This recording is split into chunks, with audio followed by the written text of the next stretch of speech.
So entrepreneurship, you may have a misguided belief that it is all roses and sunshine, but this week's guest on the Second Act Entrepreneur Show, Anke Herrmann, is going to give you the backstory about her journey as an entrepreneur so that you can take a little bit of solace that things aren't always roses and sunshine. It's sometimes work and uncertainty and a little bit of fear that goes into building your business. So Anke's story is one of amazing proportions. She's done all the things and she's been around the block. And she gives some great insights on how to overcome the things that you think might stop you in your tracks, and also talks real about some of the struggles that entrepreneurship brings in building your business. So tune in with me this week for Anke Herrmann's interview and to not only learn her second act entrepreneur story, but also get some inspiration about where you're going and the success and excitement that waits you on the other side of some of the things that you're going through now. So without further ado, let's dive into this week's episode. Hey there, I'm Elisa Connor, ex-corporate marketer turned entrepreneur. And along the way, I made all the mistakes just so you don't have to. Chances are you have a pretty full career. You've got experience, expertise, and probably a whole lot of education. The problem is people can't find you. This is why each week on the Second Act Entrepreneur Show, we feature expert education, marketing insights, and mindset shifts that are going to help you create a profitable business so you can secure your legacy, ensuring that you thrive not only in your first career, but also your second act. Welcome to the Second Act Entrepreneur Show. One of the things I hear most often from clients and people that before they become clients is, I just don't have time to email. I don't have time to email my list every single week. I don't know what to put in the emails. I stare at my computer and it's just looking at a blank screen. I don't know what to put in the email. I'm not creative. I don't know how to write very well. All of these things can be answered with my brand new resource called 365 Email Prompts. This was created with you in mind. Those people who struggle with what to write, don't know how to show up in the inbox, and really don't know what to say to keep the relationship building going. These were written with you in mind. Every month is a new category, and within every category are 30 to 31 prompts for you to choose from. And there's even checkboxes next to the prompts so you know the ones that you've used. Now, does it mean you have to send an email every single day? Absolutely not. That would be really, really difficult, even for the pros that are in the email marketing world. But what it does give you is the opportunity to jump between months to mix up your email marketing so that you can have a new topic idea, a new way to get in front of your audience, a new way to start a conversation. And because the prompts are created by month, you could take the whole month of January and do that month for the next however many days you decided to send out an email. So if it was once a week, well, you would have 30 weeks worth of emails just with that 1 month. And so this email prompt guide resource could ultimately give you multiple years worth of email topics if you only emailed once a week. Now, if you decided to up it and go twice a week, obviously you would go through those prompts a little bit quicker, but the prompts are there for you to reuse again. So it's limitless what you can do with this email prompt resource. You can find your copy over at elisaconnor.com/email prompts. If you're ready to take charge of your email marketing, stop staring at a blank screen, and finally be consistent with your email marketing, go get yourself a copy. elisaconnor.com/email prompts. And I will see you in the inbox. So welcome to the Second Act Entrepreneurs Podcast. I am super excited to have as my guest today, Anke Herrmann. Hey, Anke, how are you today? I'm very well indeed, and always delighted to be here with you. I'm so glad that you're here. And Anke and I have partnered on several different things and have gotten to be remote friends because Anke lives in Spain. So before we dive into a little bit about your backstory, tell us a little bit about why you ended up in Spain. Like, how did you end up in the south of Spain? Well, that could potentially be a very long story, but I'm going to make it short. I was working and living in London in the software industry, and I had a bucket list trip to Peru. One of those, the Andes. It was always one of those things that I didn't want to leave this earth without having seen. And the type of trip it was called a roaming tour. I still remember, and it was really just like a group of people with a guide, so it was literally not all that organized in a sense. And so my little translator's mind goes, ooh, I'd have a better time if I just knew a little bit of Spanish. So I went and found myself, and I thought I just want to find like this some basic Spanish, and stumbled across this company that taught Spanish, and the way they described their teaching method on their website, I'm like, ooh, forget about the little basic course. This is interesting. So I signed up with that, crammed in the first module before I went to Peru, but got hooked by, hey, I was surprised how far I got with that in the month. Like, it was, it obviously wasn't fluent in Spanish when I was in Peru, but I kind of defended myself way better than I thought. So that had me hooked. I came back, kept studying all the modules they had, and then what do I do with my newly found Spanish, right? So I took trips over to Spain. And on one of those trips, I ended up in Granada, and I'm like, I don't know, there's just something about this place. Right? And it was literally, yeah, I have my theories what exactly it was that was calling me, but it felt strong enough to think about it, because when you live in London, you contract, like I traveled a lot, right? So, and I've been to loads of places. Not once did I have that feeling, ooh, I could see myself live here. And I just thought, well, you know what? I just want to know. I don't want to think back 10 or 20 years later. I wonder what life in Spain would have been like, right? Yeah. So I thought I'd rather go. Who knows whether the mañana attitude that I like so much when I'm on holiday, that might drive me crazy when I try and live there, but I won't know until I try it out. So that was 18 and a half years ago. Nice. And that's such an entrepreneurial outlook. It's so funny. So you mentioned that you started out working for corporate as a contractor. And then I know you did not jump into what you do now. And we'll get to that in just a minute, but well, let's start there. Tell us what you do now and then what you did in between, because I think it's such an interesting transition. And there are a lot of people out there that listen to the show that are either have been in corporate and they think that like their next move has to be their last and final move. And you are proof of the pudding. And so am I that is not always the case. So Absolutely. tell us what you do now and then what you did along the way. Yeah. I probably would want, it does make sense. At least in my mind, it all makes sense in the end.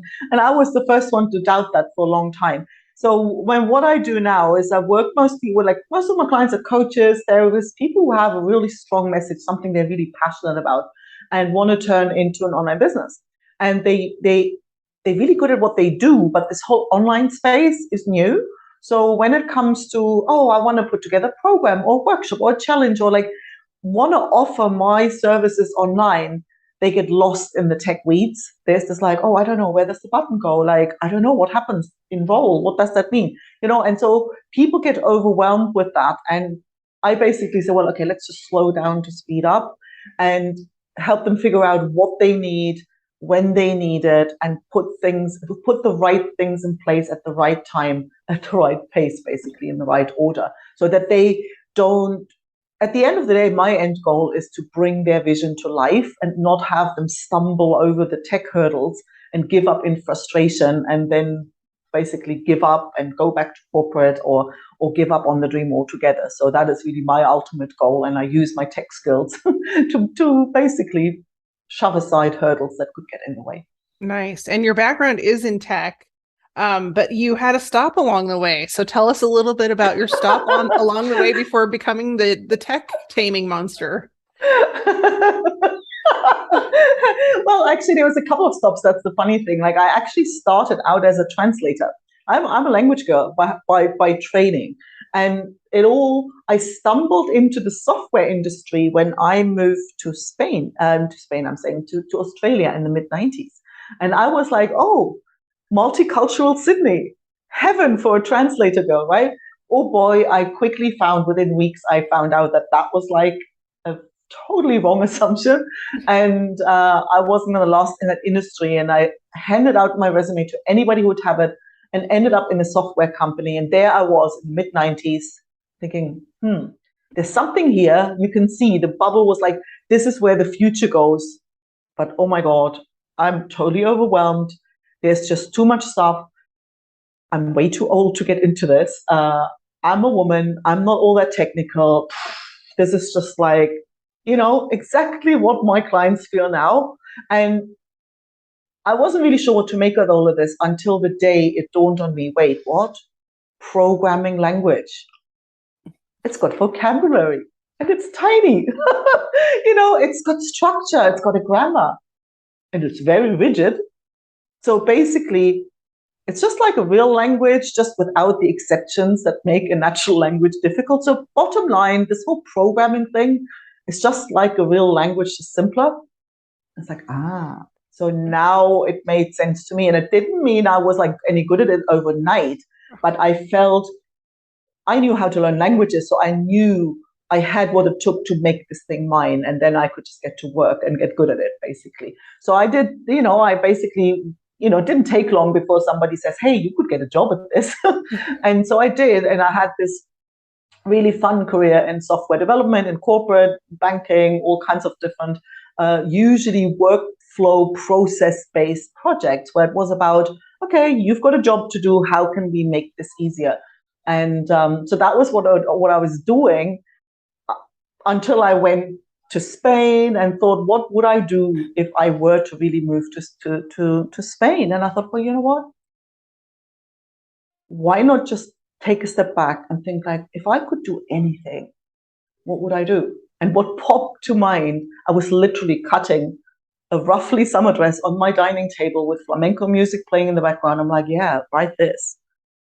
I'd make flamenco inspired clothes. I'd have a small custom made to measure kind of sewing studio.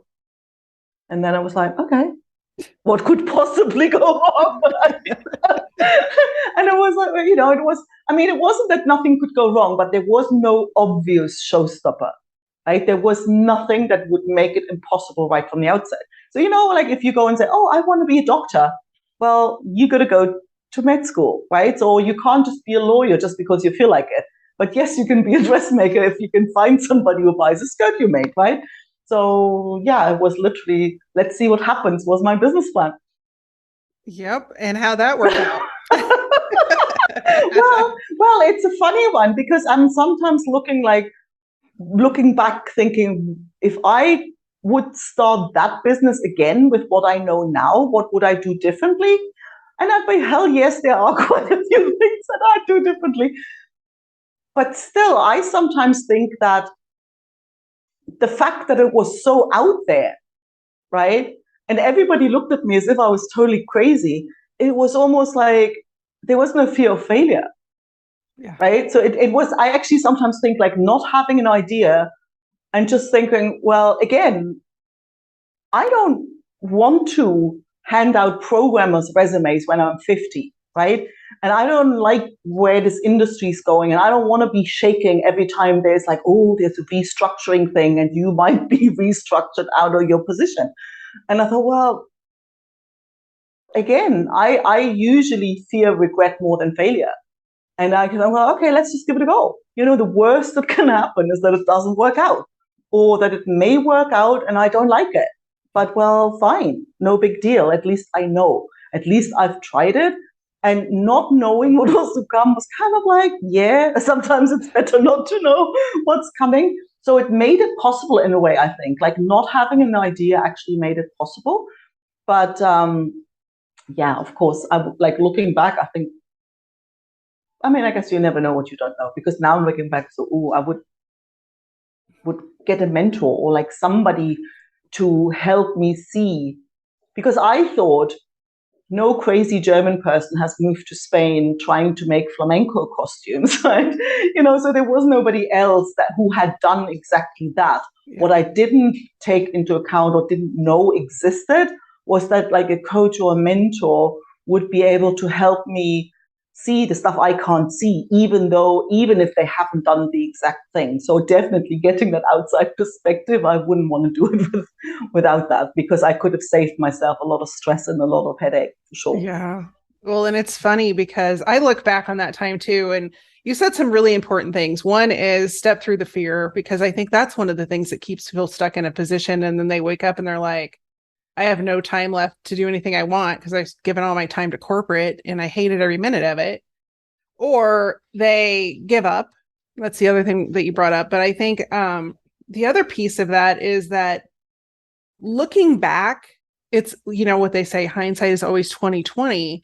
But, we were probably starting our initial entrepreneurial journey about the same time.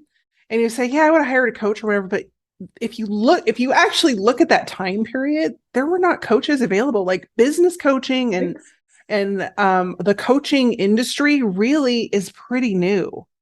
And you might be able to find somebody that was a business coach through a referral, but chances are they would have been ludicrously expensive because the opportunity wasn't there like it is now. And also, like, what is the likelihood that they're going to be able to relate to exactly what you're doing if, because it's so unusual.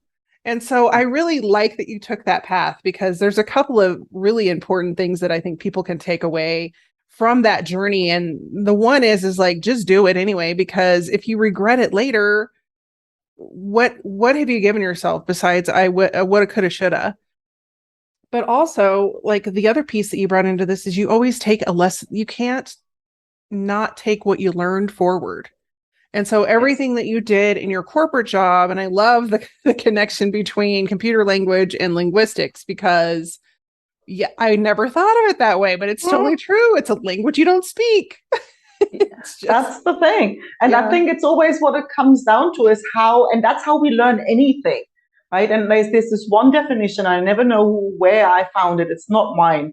And it says, well, learning or teaching is connecting something unknown to something known. And that's all it is, right? It's just a teacher's job to find that known bit to make something make sense for you. So, a good teacher will find that bit that's known so that you go, oh, yeah. So now the language connection was what made sense to me. And it's what I consider my job to help my clients.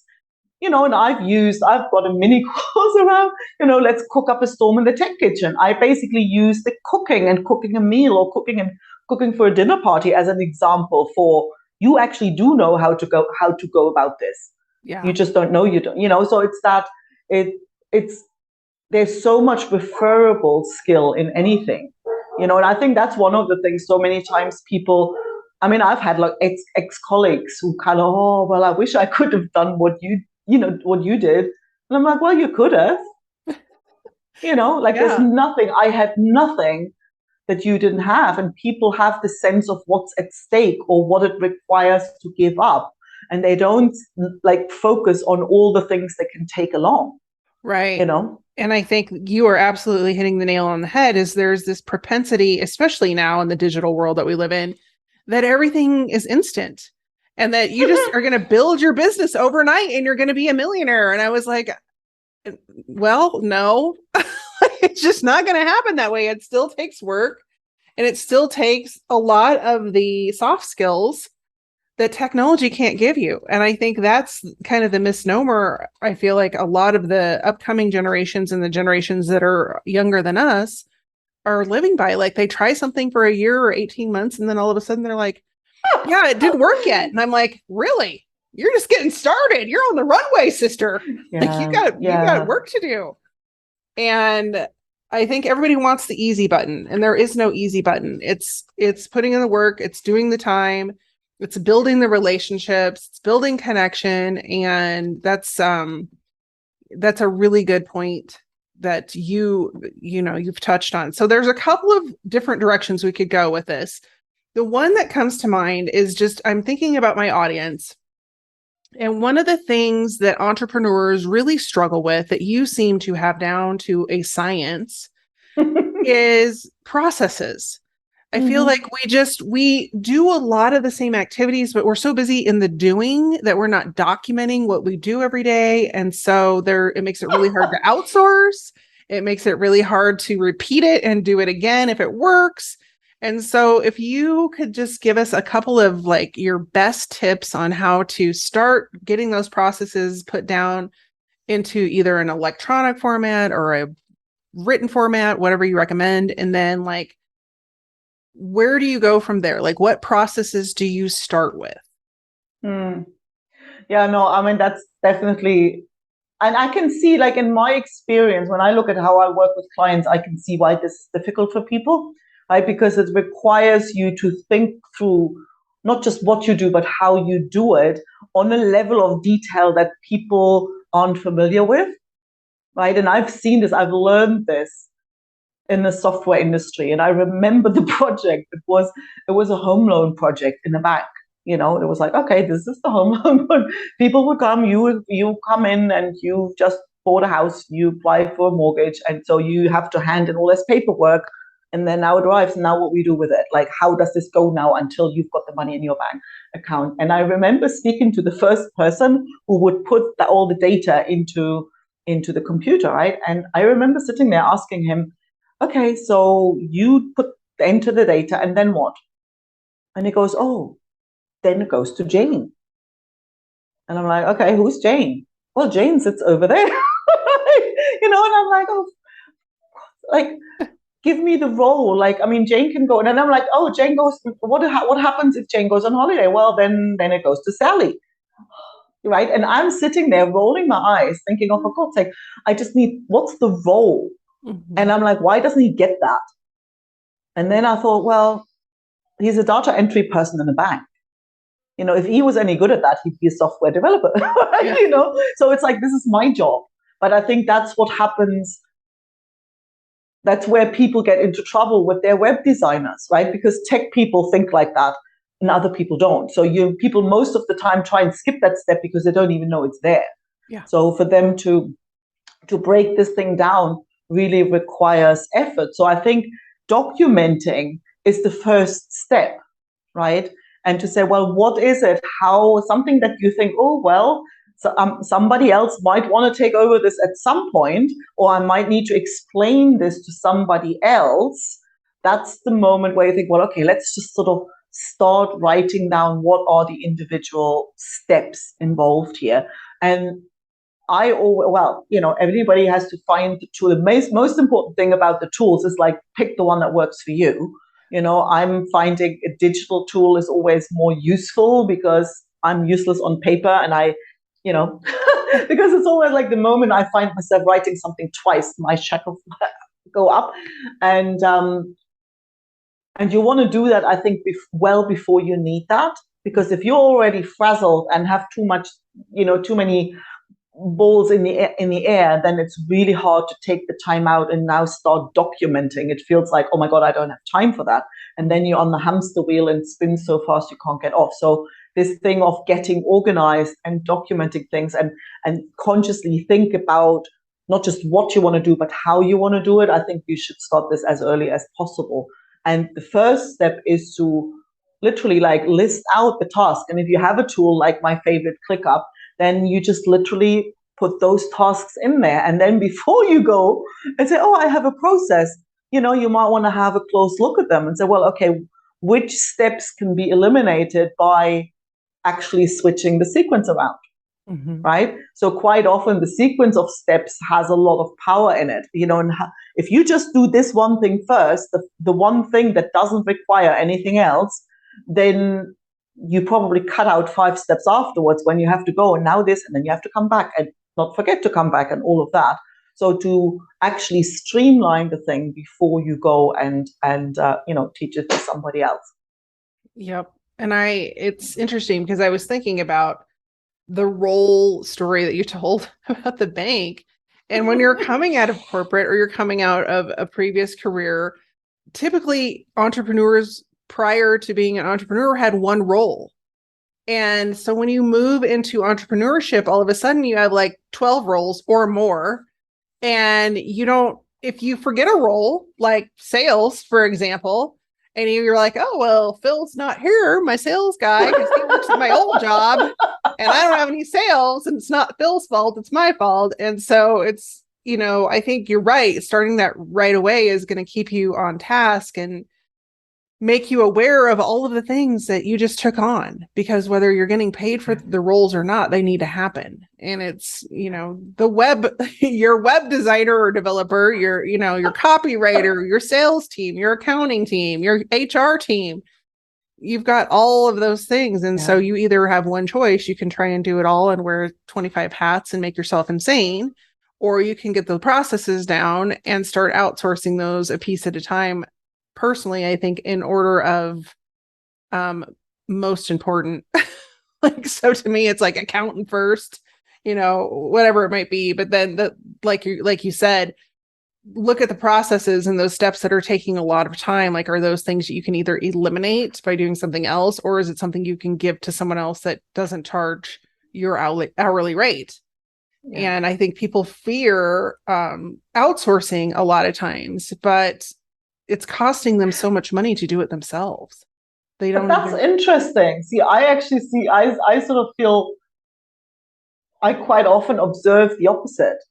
Like people try and rush to outsourcing, but I mean, and I'm all for outsourcing, always when it doesn't come from a place of fear and avoidance, right? Because when somebody comes, and especially in the tech space, it's like, oh, I outsource that, right? Oh, I just outsource the tech. Can't I just outsource the tech, right? The problem is with it, it sounds so grown up, right? It sounds so business owner-like, when in essence, what they're saying, I'm scared to deal with it. It's not my thing. I don't want to know. I don't want to deal with it. I want somebody else to deal with it. That's what they're often saying. Yeah. Now, the problem is they go about that in this avoidance kind of way, that if you were to translate that into working with a financial advisor or your accountant, it would be going like, oh, money stuff. I just don't want to deal with it. I just outsource that.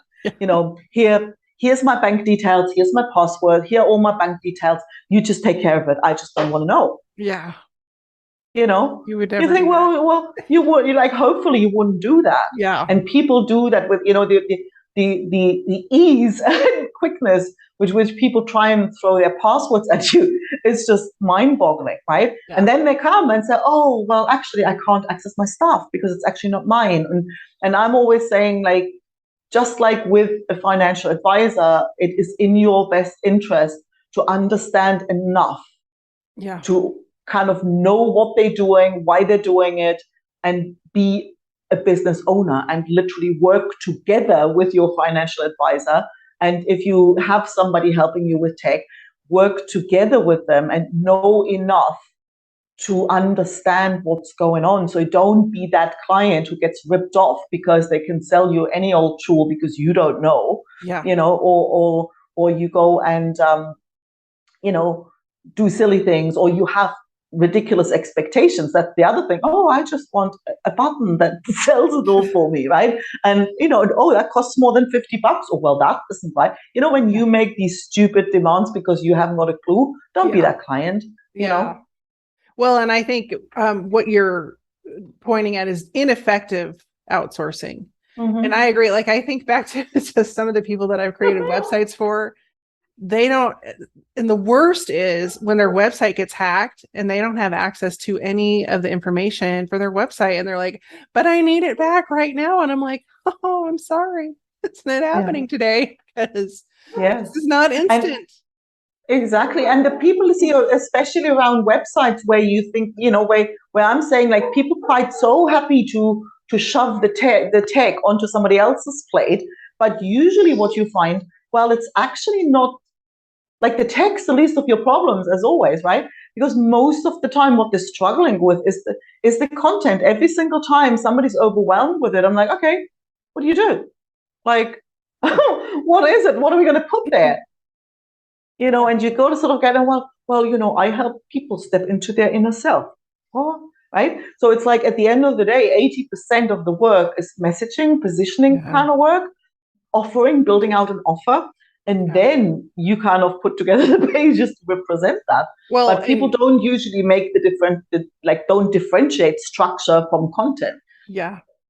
Well, and they're so busy. It feels like everyone's so busy with, I need to be online, that they don't think through any of that stuff. And you and I have had multiple conversations about people that create online programs and they spend hours, weeks, months, years developing all this content. And you and I are of the same philosophy, which is like, hey, has anybody paid for that yet? And the answer is almost unequivocally no. Like, nobody's paid me for this. I put hours or more of time into this, and now I'm desperate to sell it, and I got to find people. And it's like, no, back the train up. Like, you should find the people, figure out what they want, and then make it. And I think that the same thing goes with your website. Like, if you're just putting out there what everybody else is putting out there, number one, you're not going to stand out. And number two, people aren't going to find you and choose you unless you give them a reason to. And most people don't want to do the work to do that. Or they don't know, I shouldn't say, maybe they want to do the work, but they don't know how to do the work. So it's either they don't want to, or they don't know how to, or they've hired the wrong people. And I'm sure you've run into that as well. Oh, all the time. Like, I think, I would want to sort of defend people there a little bit, because yes, all of that, I totally agree with you. You know that, but I think people are bombarded with quick fix marketing messages all the time. Like, I think it's very difficult to remove yourself from this influence of, 6 figures in 6 weeks. It's like, learn Spanish in 30 days, but good luck with that, but it's like that idea of this needs to be quick, or it's only good if it's quick, or this whole sense of, people want quick, so we tell them it's quick. People want easy, so we tell them it's easy. So basically they get told what they secretly want to hear, but that's not how it works, right? And it doesn't have to be hard. I always say, like, it isn't shortcuts or chasing shortcuts what speeds you up. It's mastery. Like, when you're really good at something, it's quick. Yeah. Right? If you haven't got a clue what you're doing, everything takes a long time. So I think if you want to speed up, you would want to focus on mastery. Get good at your thing. Yeah. Get good at delivering it and selling it, and and make sure it really solves the right problem for the right people, and get really good at that. Yeah. I think nothing will speed up your business growth more than that. Yep. And I think that people like to chase shiny objects. And so they might be really good at this thing over here. We'll just call it star catching. They're really good at star catching, and they help people catch stars all the time. And then somebody goes, but you don't have to do that, because you could catch comets. But I'll show you how, and it'll be faster, and you'll have more people. And it's like, but they don't know anything about that. But they're like, oh, but I see that, and maybe that's what I should do. And I remember when I started my entrepreneurial journey, and maybe this was the same for you, but you were looking for anybody that could help you with whatever it was you needed help with, because there's just so many things to know. And so I think you're right. People they go out and they put their feelers out, and then sometimes it's somebody that's a referral, or somebody that they met at a networking group or whatever, and they want to trust those people. But a lot of times it's leading them astray from where they really do need to focus. So I really like the way that you put that. Like, get really, really good at the one thing that you're good at, and like almost put your blinders on to the other things that will try to distract you away from that. Actually, that's a really interesting point you made with that. They don't know how, like, it sort of takes too long. And I think that's where it comes again, like, subtly, their expectations are being manipulated the entire time. Like, everywhere it's like, you can make 90K in 90 days, or 60K in 60 days. And, so now if you go and try something out, and then after 60 days, you've not hit 6 figures, you come to the conclusion that this thing is working. When in reality, you're actually totally on the right path. You just need to kind of keep putting one foot in front of the other, and not expect. But I think it's like understandable, because these messages come from left, right, and center. 3 clicks, no coding experience required. Like, you get this stuff everywhere. And I think it's almost impossible to not have it influence your idea of how long something should take. And if you kind of think it should be quick and then it isn't, you think the thing isn't working. Fair enough. Or you think it's you. To follow. That's the other thing. It's like you think, I'm doing something wrong. It must be me.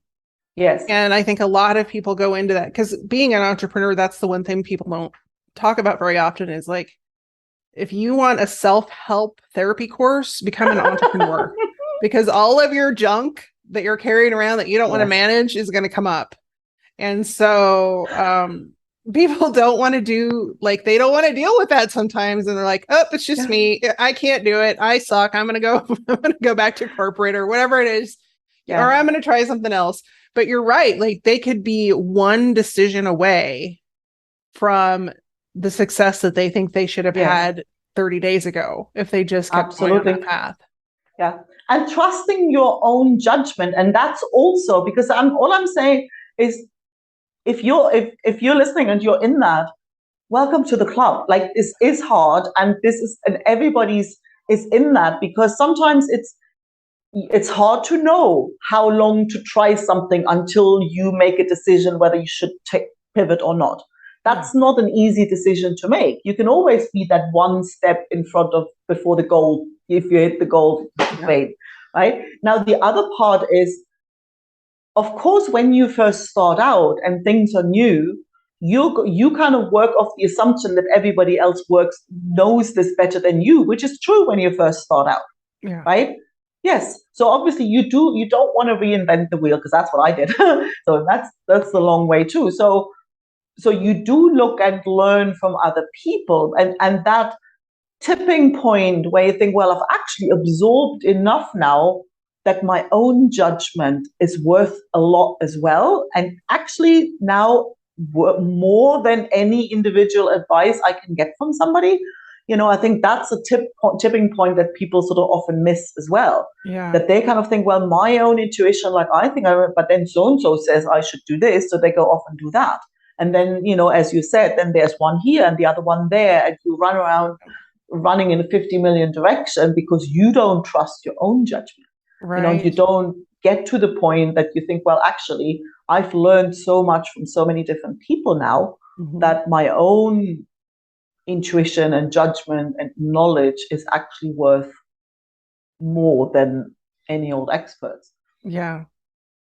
And that's funny because here we are full circle to how you ended up in Spain, following your intuition. Yeah. So, well, it has been a true pleasure having you on and just touching on some of these deep subjects that it feels like are often glossed over as we become entrepreneurs. And I love that you shared your expertise and your experience with my audience, and I would love for them to be able to find you. So do you want to tell them the best places to connect with you? Yeah, I mean, the easiest place is to go to tamingthetechmonster.com and you get a free copy of my book with the same name, Taming the Tech Monster, and it'll set your head straight and it'll let you see that you have what it takes to figure this out. I love it. And I will link all of that up in the show notes so it's easy to connect with Anke. And I also know she's on LinkedIn.